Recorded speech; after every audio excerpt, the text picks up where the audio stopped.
C'est ce lundi 29 janvier que le prix de l'écho Néo-Aquitain 2017 a été remis. Mais avant de connaître le nom du vainqueur, retour sur cette soirée organisée au siège de la Banque Populaire à Bordeaux, partenaire de l'opération avec Sud-Ouest, Kedge et la région Aquitaine. Sur les 200 entreprises sélectionnées au départ, il n'en restait plus que 12, une pour chaque département de Nouvelle-Aquitaine.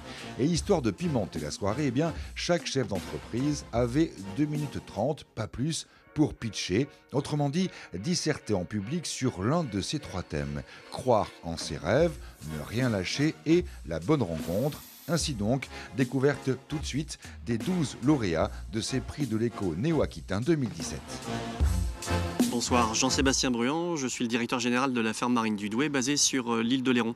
Nous sommes le premier centre de sélection de poissons marins en Europe et la première écloserie de poissons marins. Nous produisons des alevins, de bar, de dorade et de maigre que nous exportons à 90% sur les pays du pourtour méditerranéen, également dans le golfe Persique. Le thème ce soir, c'était croire en ses rêves. Il a fallu en effet croire en mes rêves lorsqu'étudiant, mes professeurs me répétaient à l'envi « Bruand, n'allez pas vers l'aquaculture, il n'y a pas de débouché ». Il a fallu effectivement croire en mes rêves lorsque, tout jeune diplômé, je suis parti m'installer sur l'île d'Oléron, dans ce qui allait devenir le principal centre de sélection européen et la première écloserie de poissons marins française. Il nous faut croire collectivement tous les jours à nos rêves pour que d'une équipe de 15 passionnés en 1985, nous soyons aujourd'hui plus de 60, que notre production ait été multipliée par 12, passant de 4 millions en 1995 à plus de 60 millions cette année, et que notre chiffre d'affaires progresse de 1,2 million à plus de 11 millions en 2017. Oui, effectivement, il faut du rêve, de la passion, de la volonté pour faire éclore chaque jour la vie du milieu marin. Il faut sans cesse améliorer nos procédés, viser les plus hautes performances, la plus grande qualité, la plus grande robustesse pour nos alevins de bar, de dorade et de maigre, que nous exportons ensuite par camion, par bateau, par avion, sur quasiment tous les pays du pourtour méditerranéen, mais également depuis quelques années sur le golfe Persique. Oui, effectivement, il faut du rêve pour imaginer et pour créer un nouveau métier d'algoculteur, pour fabriquer à base d'algues marines les aliments pour poissons et les médicaments de demain. Mais ce soir, puisque l'occasion m'en est donnée, je veux me faire le porte-parole de mes collaboratrices, de mes collaborateurs, de mes producteurs, de mes collègues producteurs en eau douce et en eau de mer. Car je sais que nous rêvons tous d'une société qui connaisse notre passion, nos métiers, nos produits. Nous rêvons tous d'une filière aquacole française, intégrée, développée, reconnue, aux côtés de ses grandes sœurs, la pêche et la conchiliculture. Nous rêvons tous de consommateurs avertis, éclairés, qui connaissent nos produits et en reconnaissent la qualité, la traçabilité, la fiabilité. Nous rêvons tous de concitoyens qui comprennent que nous vivons dans et par l'environnement et qu'à ce titre, nous en sommes les principales sentinelles et les premiers protecteurs. Nous rêvons tous d'une administration formée, de pouvoirs publics informés à nos côtés pour nous épauler et nous accompagner dans l'installation de nouvelles fermes et la création de nouveaux emplois. Car enfin, nous rêvons tous de travailler pour produire, de produire pour nourrir, de sublimer pour régaler, d'investir pour grandir, de grandir pour partager, de partager pour créer et casser enfin ce paradoxe d'une France qui importe de plus en plus de produits aquatiques qu'elle consomme et qui pense de moins en moins à se doter de ses propres outils de production. Je vous remercie. Bravo! Bonsoir, Benoît de la Rousière. J'ai repris la filature Fonty il y a maintenant un peu moins d'1 an. La filature Fonty, c'est une filature de laine traditionnelle spécialisée dans les laines naturelles, basée à Rougna dans la Creuse, et qui essaye d'être écologique et de faire les plus beaux produits qu'on puisse trouver sur le marché français. Une des dernières filatures de laine qui fabrique ces laines en France. C'est une histoire un peu compliquée, la filature Fonty, parce que son histoire récente, c'est 2 faillites successives dans les 20 dernières années. C'est une équipe de 13 personnes à l'époque. Mon rêve est devenu réalité ce jour-là, parce que le cédant a accepté de me faire confiance et de me céder la direction de cette entreprise. Aujourd'hui, la filature Fonty, c'est une équipe de 21 personnes, passionnées, mobilisées pour faire durer ce savoir-faire précieux, en voie de disparition, tellement précieux que ce savoir-faire a été labellisé, et cette entreprise a été labellisée Entreprise du patrimoine vivant. Ce sont des produits magnifiques, et sans chauvinisme, je peux vous dire, c'est probablement les plus belles laines du monde, avec les plus beaux coloris du monde à trouver sur le marché. C'est aussi un choix résolument engagé dans l'écologie dans l'engagement social, l'éco-responsabilité, les boucles courtes, le commerce équitable, le tri, le recyclage. Et ce sont enfin des clients fidèles et de nouveaux clients qui découvrent ces produits merveilleux et qui sont sensibles à tous les arguments que je viens de vous développer. Les clients, ce sont les tricoteuses et les tricoteurs de plus en plus, les créateurs de la haute couture, les artisans, les tisserands, les lissiers de la région d'Aubusson, les industriels de la maille et même les éleveurs. Alors pour que le rêve soit complet, il faut doter cette entreprise d'outils modernes qui sont absolument indispensables à sa pérennité et à son développement. Avec le soutien des banques, des collectivités locales, des associations, de réseaux entreprendre, nous travaillons sur tous les sujets à la fois. Nous travaillons sur le recrutement, la transmission des savoir-faire, l'informatisation, le commerce, l'industrialisation, la maintenance, le renouveau des bâtiments, le parc machine, et j'en passe. Pour conclure, devant une opportunité, un pessimiste voit toujours une difficulté. Et devant une difficulté, un optimiste voit toujours une opportunité. Croire en ses rêves, c'est choisir l'optimisme. Je suis Stéphane Lulle, le PDG et le fondateur de la société Epsilon Composite qui est basée à Gaillan-Médoc. Nous sommes spécialisés dans la fibre de carbone que nous produisons au kilomètre, actuellement 300 tonnes, sous forme de profilés ou sous forme de pièces comme des bielles, des rouleaux, dans l'industrie, dans l'aéronautique, dans le pétrole, dans l'éolien, dans beaucoup d'applications. En 2017, nous finissons avec un chiffre d'affaires de presque 23 millions d'euros, actuellement 220 salariés, et les perspectives pour 2018 seront toujours une croissance autour de 20%, qui amèneront l'entreprise vers le cap des 30 millions d'euros. Donc des perspectives à l'export toujours fortes, 85%, qui nous tirent vers le haut. Voilà. Alors moi, je vais vous raconter une petite histoire qui illustre le croire en ses rêves que je crois avoir vécu toute ma vie depuis que j'ai lancé ce formidable projet d'Epsilon Composite. Au début des années 80, nous avons eu la chance de faire partie des pionniers qui ont découvert les matériaux composites et la fibre de carbone pendant nos études. Et ça, c'était formidable. Une majorité de ceux-là a sagement intégré les grands groupes de l'aéronautique, du spatial. Certains ont pris la voie des entreprises PME, plus dynamiques, déjà un peu moins.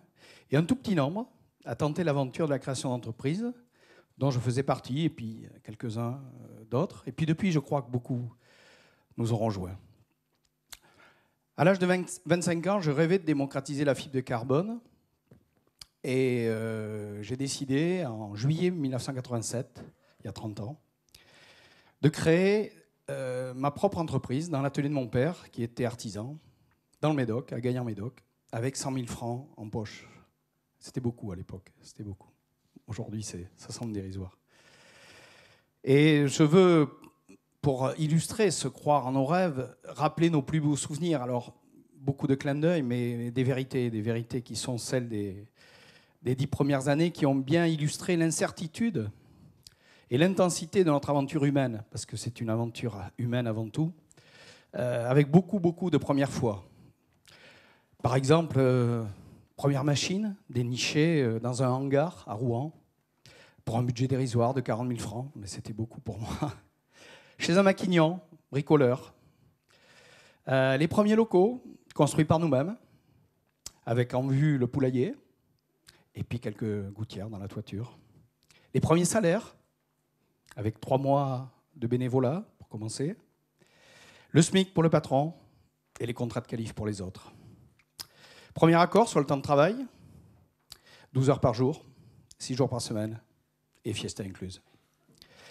Première commande avec 1 mois d'apprentissage par l'échec, jour et nuit. Et puis on finit par produire quelques jours et on fait la production. Et puis finalement, on peut célébrer la livraison tout de suite en Allemagne, en Italie, au Japon. Les premiers voyages en Europe, en train couchette, pour économiser, l'hôtel.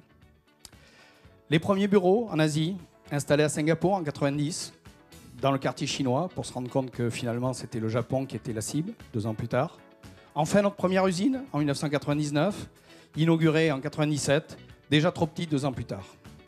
Aujourd'hui, à l'heure de fêter nos 30 ans, je ne pouvais jamais imaginer connaître une telle réussite en produisant des centaines de tonnes de fibres de carbone 7 jours sur 7, en production continue, jour et nuit. Comme je ne pouvais pas imaginer toucher tous les marchés industriels, dans l'aéronautique, dans l'éolien, dans les câbles, les plus exigeants à travers le monde entier. Alors aujourd'hui, le rêve continue, l'aventure continue, et je crois que pour Epsilon, le meilleur reste à venir. Philippe Larère, président des fermes Larère. Nous sommes basés à Liposeil, nous sommes producteurs de légumes pour le marché de frais. Nous produisons 50 000 tonnes de légumes frais avec un chiffre d'affaires de 40 millions. Et nous avons des activités en développement à l'international, au Portugal précisément. Les fermes Larère naissent de la fusion de deux familles paysannes, voici pile 60 ans, pour créer notre entreprise familiale de travaux agricoles. Enfant avec mes deux frères, nos parents fondateurs nous ont inspirés dans leurs rêves, nous ouvrant les portes de l'apprentissage, du partage, du courage et de la persévérance pour mener à bien cet engagement professionnel qui a du sens et que l'on appelle parfois la chance. Nous avons grandi dans l'atmosphère fascinante de Haute-Lande où nous avions une volonté indéfectible d'y faire notre place. C'est sur le chemin qui nous amène ce soir. Nous voulions maîtriser notre destin de par notre indépendance et de répondre aux besoins de société. Nos activités agricoles, au-delà des activités classiques, se portent sur les productions, conditionnement et mise en marché de légumes frais, en conventionnel et en bio, principalement la carotte, mais aussi 25 types de légumes, avec 50 000 tonnes de production sur des projets maintenant internationaux puisque nous sommes au Portugal. Notre champ d'action depuis 2010 s'ouvre sur l'environnement et l'économie circulaire car notre autonomie nous pousse à avoir la maîtrise environnementale, énergique, de la production d'énergie et l'autonomie agronomique. L'une de nos plus belles satisfactions et d'avoir pu fédérer 300 collaborateurs pour produire ces 50 000 tonnes de légumes, en créant de marchés nouveaux souvent. C'est un clin d'œil de se retrouver ici. L'entreprise est une forme de drogue douce que nous avons su transmettre à la troisième génération, qui arrive progressivement, nous apportant leur énergie et leur vision, dans un cadre familial de partage, de solidarité et d'entente. La gastronomie est une valeur forte chez nous et la satisfaction client est un formidable stimulateur de projet. C'est un clin d'œil de se retrouver ce soir ici pour acter la fin de nos fondateurs. Mon père a disparu il y a 2 ans et notre mère a reçu le prix landais des Néo-Aquitains voici 2 mois. Nous leur dédions cette soirée. Nous continuons à croire dans leurs rêves qui sont aujourd'hui les nôtres. Nous sommes, en tant que média régional, très impliqués dans l'information sur l'économie régionale et locale. Et nous sommes un média qui est fier des réussites de sa région. Et puis c'est aussi important parce que nous avons franchi l'an dernier un cap avec les Néo-Aquitains, puisque de l'ancienne région aquitaine, cet événement est devenu un événement grande région qui inclut l'Aix-Poitou-Charentes et le Limousin. Donc ça a pris une ampleur et une dimension qui est beaucoup plus importante que par le passé. Et je suis témoin du succès que nous avons auprès des chefs d'entreprise très nombreux à être candidats, de la qualité du jury qui a des compétences économiques quand même assez exceptionnelles et de l'écho qu'a cet événement auprès de l'infrastructure économique de la région qui est vraiment l'événement avec un grand E économique reconnu et puis promouvoir les entreprises de la région quand on a souvent un petit peu l'information économique qui ces dernières années était un petit peu triste ou un petit peu peu pessimiste. Là, on voit des réussites, on voit des entreprises qui innovent, qui créent des emplois, qui exportent, qui en rachètent d'autres. Et ça fait du bien parce que c'est un grand vent d'optimisme pour notre région aussi. Je m'appelle Pierre Gouni, de l'entreprise Gouni, basée à Ussel en Corrèze, donc une société familiale qui a été créée en 1949 par mon grand-père, spécialisée dans la construction bois, maison bois, charpente bois, tout ça, matériaux écologiques. L'entreprise a été créée par mon grand-père qui a commencé à Ussel avec son vélo et sa caisse à outils, qui allait démarcher les clients porte à porte pour faire des travaux de menuiserie en 1949, après-guerre. Et après, l'entreprise a été reprise par mon oncle et mon père, qui ont su faire perdurer l'entreprise, la développer. Et maintenant, c'est à mon tour, et au tour de mon frère aussi, de continuer cette entreprise, de la faire développer. Nous sommes aujourd'hui 45 salariés, basés à Ussel. Le but pour nous, c'est vraiment de la faire développer et de nous implanter de plus en plus dans cette nouvelle région, cette très grande région. Dans cette optique, l'an dernier, nous avons racheté une entreprise de construction bois basée à Arcachon, qui compte 12 salariés. Et également, sur notre site d'Ussel, nous avons un projet d'investissement de près de 4 millions d'euros.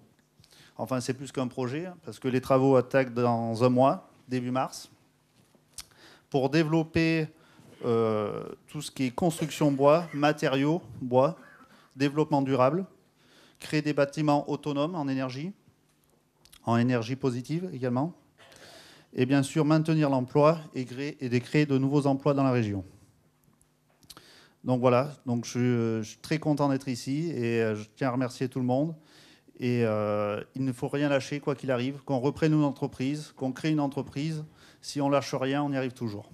Philippe Gould, directeur général de Je Change, le premier assistant personnel des Français dédié à la réduction des factures. Nous sommes installés dans le Lot-et-Garonne, à Agen, où nous déployons l'ensemble de nos services sur Internet. Aujourd'hui, la société compte à peu près 150 salariés et nous nous lançons à l'international avec la Belgique et l'Espagne. Jack Ma, un célèbre entrepreneur chinois, racontait à la presse récemment qu'il avait essayé 10 fois de se présenter à Harvard et qu'à chaque fois, il avait été recalé. Il a aussi raconté de manière un petit peu ironique que quand KFC s'est installé en Chine, sur les 24 candidats qui étaient présents ce jour-là, les 23 avaient été sélectionnés, lui était resté sur le carreau. Je pense que c'est aujourd'hui, en regardant une réussite telle que la sienne avec président de Alibaba, un des principaux web commerçants mondiaux, on voit la force d'un entrepreneur. Et cette première force, c'est vraiment de ne rien lâcher à aucun moment. Bonsoir, je m'appelle Philippe Gould, je suis dirigeant de jechange.fr. Je suis le premier assistant personnel des Français pour la réduction des factures courantes. Ce soir, j'ai l'honneur de représenter un territoire, le Lot-et-Garonne, avec plaisir. Et cette maxime et cette soirée me permettent de me souvenir un petit peu de la création de l'entreprise. Quand ce pari un peu fou d'un jeune entrepreneur, ingénieur bordelais, en 2001, qui veut lancer une start-up dans un territoire qui est surtout connu pour son industrie agroalimentaire. Dans un contexte d'éclatement de la bulle, où le financement était quasiment impossible, et avec quelques euros en poche, je crois qu'il fallait 50 000 francs à l'époque, ça devait faire 8 000 euros.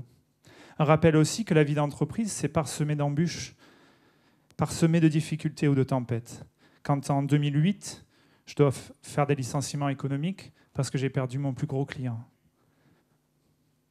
Après quelques années d'euphorie, en 2013 aussi, après avoir rejoint le groupe Je Change de Gaël Duval, qui est ici ce soir, et une levée de fonds de 4 millions d'euros, comment atteindre ce break-even que tout le monde attend? On ne peut pas laisser le doute s'installer et on doit continuer à se battre. Aujourd'hui, Je Change, comme on l'a dit tout à l'heure, c'est 145 salariés, présents sur des métiers divers comme l'énergie, les télécoms, l'assurance, la banque, le crédit. Elle se développe à l'international, en Belgique, en Espagne, et on veut encore doubler de croissance dans les prochaines années avec 200 salariés. J'ai aucun doute qu'il y aura des embûches qui continueront, qui arriveront sur notre route. Mais maintenant, avec une équipe soudée et fidèle, je pense on pourra faire preuve de détermination et de persévérance ensemble. Donc je dirais que pour Je Change, c'est ensemble. On ne lâchera rien. Merci. Damien Revaux, donc directeur général délégué de la menuiserie Revaux dans le groupe Ridoré. Revaux, c'est 20 000 fenêtres en bois par an, fabriquées dans le nord des Deux-Sèvres. C'est de la menuiserie, des portes, des fenêtres, fabriquées sur mesure pour tous les clients sur toute la France. On va reculer de 10 ans, on se retrouve dans le centre-ville, dans une rue, à Niort. Monsieur Revaux, je ne comprends pas où vous allez. Vous venez de prendre la succession de votre père, franchement là, vous allez dans le mur. Votre stratégie, j'y vois pas clair. Votre trésorerie, ça sent le roussi. Vraiment, je suis très inquiet pour vous. Je pense qu'on va même vous conseiller un nouvel expert comptable. Conseiller commercial d'une banque concurrente. Merci. De celle qui nous reçoit ce soir. C'est mal parti, là. J'étais prêt à souffler un truc. Eh bien, je profite de cette soirée pour dire à ce monsieur que Menuiserie Revaux, 10 ans après, est encore au banquet des survivants. Pourquoi? Parce qu'on a cru en nous. Parce qu'on n'a rien lâché. Je dis on parce que tout ça, c'est une équipe. Ça ne s'est pas fait tout seul. Moi, je suis là pour que le bateau reste à flot, pour qu'il flotte. Mais les idées, la production, les produits, c'est bien mes collègues qui les font. Et je peux vous dire qu'aujourd'hui, j'ai vraiment plaisir à les voir se développer, à les voir travailler de nouvelles compétences, oser, essayer de nouvelles innovations. Monsieur le conseiller, Menuiserie Revaux, depuis 10 ans, c'est une innovation par an, process, produit, qualité. Menuiserie Revaux, depuis 10 ans, c'est la réduction de son temps de production de 21 jours à 9 jours. Tout ça grâce à la participation de chacun. C'est moitié moins de services après-vente et c'est un taux de service, comment livrer à temps, de 95%. Moi, je crois qu'à force de trop regarder nos rendements et nos indicateurs, on en oublie l'essentiel. On en oublie la créativité et peut-être qu'on passe à côté des meilleures compétences. Donc soyons tous attentifs à cela. Socrate nous dit: chuter, ce n'est pas un échec. L'échec, c'est de rester planté là où on est tombé. Soyons tous en mouvement. Je m'appelle Fabien Coteau, je suis le président et fondateur de la société EOV. EOV conçoit, fabrique et commercialise des appareils d'assistance respiratoire, des respirateurs artificiels. L'année dernière, on a fait 5 millions de chiffre d'affaires. Nous étions 25 personnes. Cette année, on compte monter à 39 personnes et avoir 7 millions de chiffre d'affaires. Demain, c'est notre anniversaire. On a 4 ans demain. Alors certains diront à peine. Moi, je dirais déjà. Il s'est passé énormément de choses en 4 ans. Ce soir, j'ai choisi le thème Ne rien lâcher. Je pense que j'aurais pu choisir les 3. Dans Ne rien lâcher, j'aurais 2 exemples. J'aurais la première marche, la création. Mes collègues ont cité tous leurs exemples. Et moi aussi, je me souviens être sorti de mon entreprise. Un jour, j'étais directeur d'un site de recherche et développement. Et je travaillais dans la respiration artificielle aussi. Et puis, je suis sorti et puis j'ai dit, tiens, moi, j'ai envie de créer mon propre respirateur. Et donc, je suis allé voir des gens en disant, voilà, j'ai une idée, moi, je voudrais créer le plus petit respirateur au monde. D'accord? Et il me faudrait 2 millions. OK. Ça n'a pas été simple. Il a fallu persuader, bien évidemment, chose qu'on peut facilement comprendre. Et vraisemblablement, j'y suis parvenu. Aujourd'hui, EOV, c'est 25 employés. C'est 5 millions de chiffre d'affaires. C'est le plus petit respirateur au monde. Ça y est, il est là, il est chez nous, il est en France. On vend à 92% à l'export. On vend partout dans le monde, en Amérique du Nord, en Asie, au Moyen-Orient, beaucoup en Europe, bien évidemment. Mais ça ne s'arrête pas là. Maintenant, EOV a un nouveau futur. Et dans le ne rien lâcher, voilà, il y avait la première étape, il y avait la création. Et on s'aperçoit qu'il y a un deuxième ne rien lâcher. Ça ne s'arrête pas là. Et maintenant, il faut subir la croissance. Et il faut la vivre, cette croissance. Elle n'est pas simple, ce n'est pas facile. On va passer à 7,5 millions l'année prochaine de chiffre d'affaires. Ça fait encore une quinzaine d'employés supplémentaires cette année. Ça va faire 60% de chiffre d'affaires en plus encore l'année prochaine. C'est encore une autre étape à vivre. Elle fait partie de la vie normale d'une entreprise, je considère. En tous les cas, le succès est là et je pense que c'est ce qui nous porte tous et c'est ce qui nous permet d'avancer continuellement. Très heureux pour que cette soirée se déroule à la Banque Populaire Aquitaine-Atlantique. On attend beaucoup de clients, de partenaires pour une belle soirée qui met à l'honneur toutes les entreprises de notre région. On est une belle région, on est une région attractive, une région qui se développe et une région où on commence à voir plus qu'un frémissement maintenant sur la reprise économique. Donc nous sommes très fiers d'accompagner tout cela. Notre métier, c'est de l'accompagnement des entreprises. On se positionne aujourd'hui plus en business partenaire, au-delà des métiers classiques du banquier et l'accompagnement. Nous avons l'accompagnement à l'international, l'accompagnement des startups, des entreprises qui innovent, de toutes les entreprises, même les plus traditionnelles, qui font de l'innovation. François Lalu, société CITF, donc on est situé en Charente, on fait de la robotique industrielle et de l'informatique industrielle. On a aujourd'hui 75 salariés, on a fait 35 personnes de plus cette année, on prévoit d'embaucher 30 personnes de plus l'année prochaine. Et aujourd'hui, notre chiffre d'affaires est de 3 millions. L'année prochaine, on devrait être aux alentours de 7 millions d'euros. On a créé la société en 2009 en pleine crise industrielle. Donc effectivement, tout le monde nous a dit « vous êtes fous, c'est pas le moment ». Et on a même des gens qui nous ont dit « de toute façon, vous allez être dans un métier qui ne gagne pas d'argent ». C'est peut-être vrai, c'est peut-être toujours vrai, bon, je ne sais pas. Les belles rencontres, c'est pas une belle rencontre qu'il a fallu pour qu'on arrive là, c'est plutôt 3 belles rencontres, 3 phases au niveau de la société. La première, c'était Réseau Entreprendre. Donc c'est vrai qu'ils nous ont accompagnés dès le départ. C'était Marie-Thérèse Peuzot, pour la citer, qui a cru dans le projet et qui a dit OK, on va vous accompagner, on va vous mettre tout l'écosystème qui va bien autour de vous, des chefs d'entreprise pour vous accompagner. Et effectivement, c'est ce qu'on voit maintenant avec un peu plus de temps. Plus de 80% des entreprises qui sont accompagnées durent plus de 3 ans et vivent après, continuent à vivre. Donc ça, c'était un des points qui fait qu'aujourd'hui, on est encore vivant.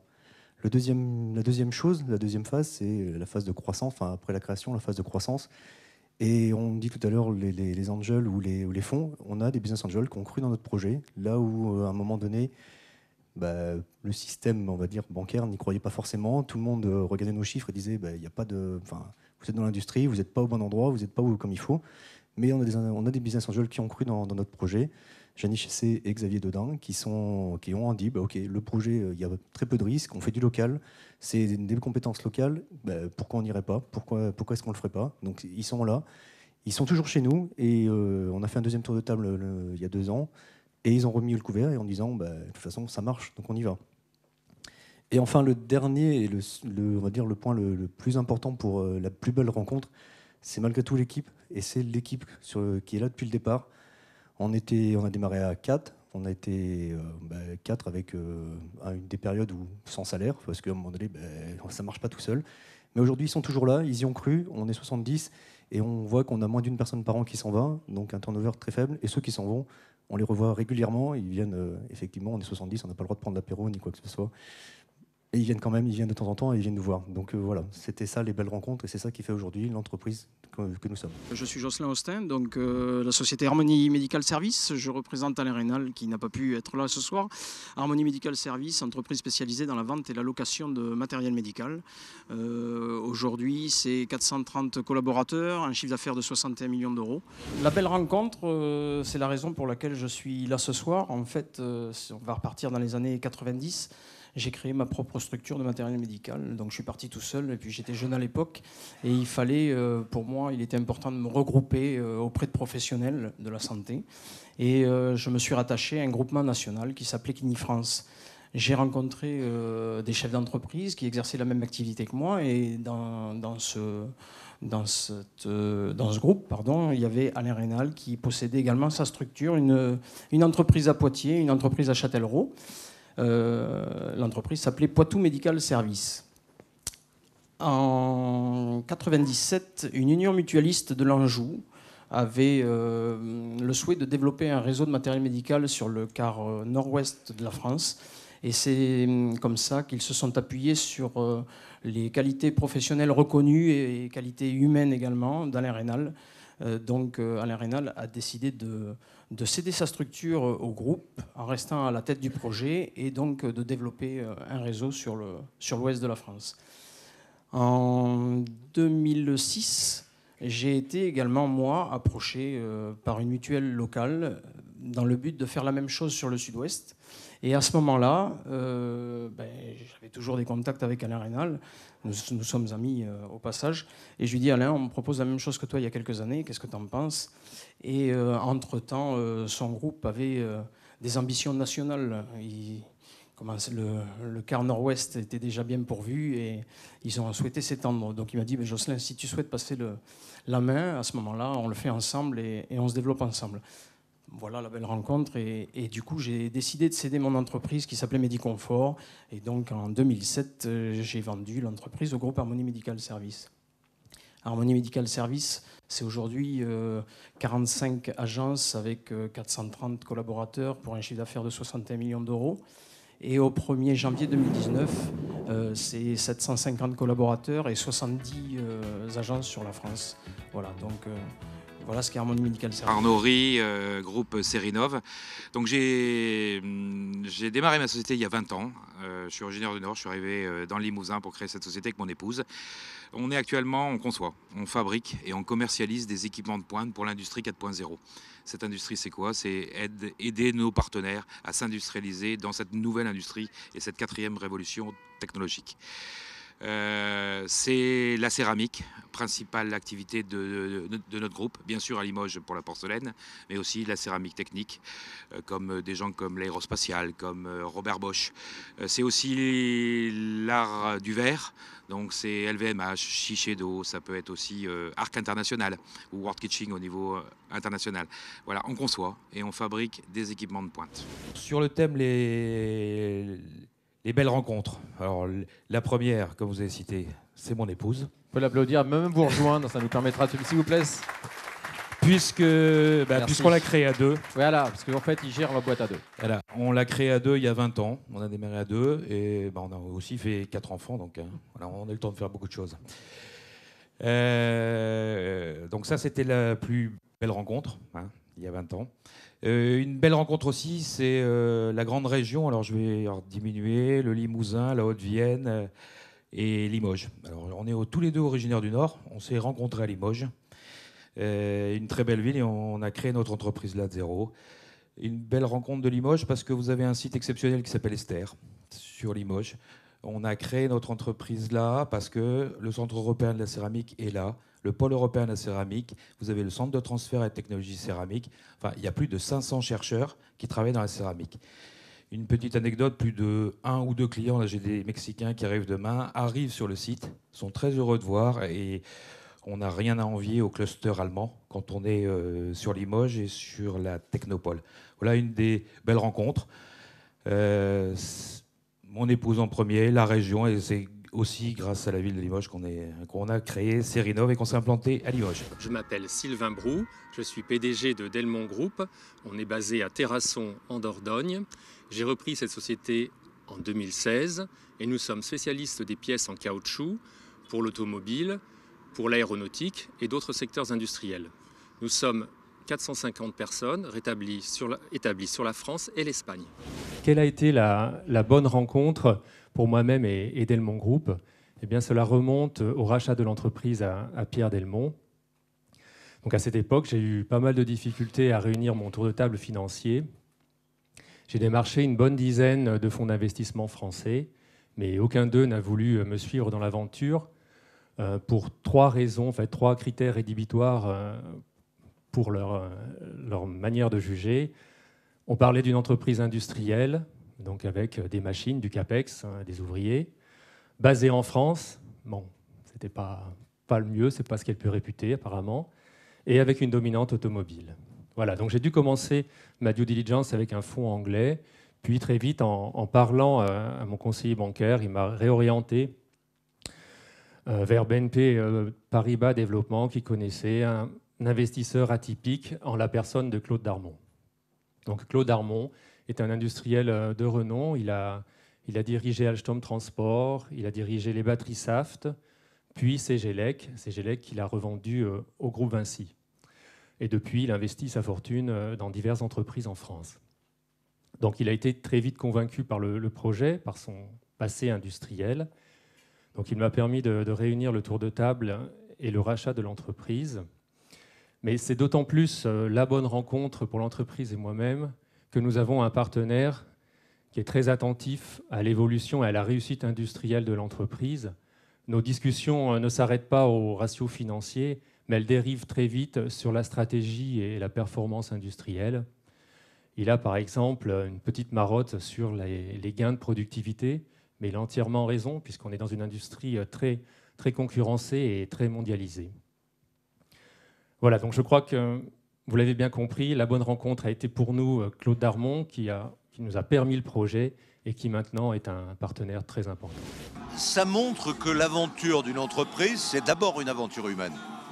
D'abord, le fait de ne rien lâcher pour le chef d'entreprise et le créateur, le fait que tous les chefs d'entreprise, quand ils se sont exprimés là, ils ont dit « je dois tout à celles et à ceux qui travaillent avec moi ».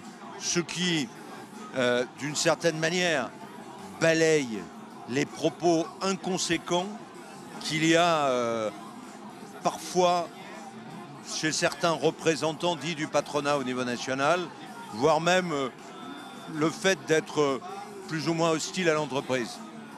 Et puis ça montre que cette grande région a un potentiel incroyable. Vous imaginez la diversité des entreprises qui ont été, qui sont lauréates là, de la laine au numérique, des matériaux composites au bois. Enfin, on a cette région dans ce qu'elle a de plus fort, de plus dynamique, de plus intelligent, y compris sur tous les territoires. Sur tous les territoires. Donc vous comprenez pourquoi j'ai un plaisir aussi grand à visiter ces pépites. Révéler ce lauréat parmi les 12 départements. Epsilon Composite, Stéphane Le. Bravo.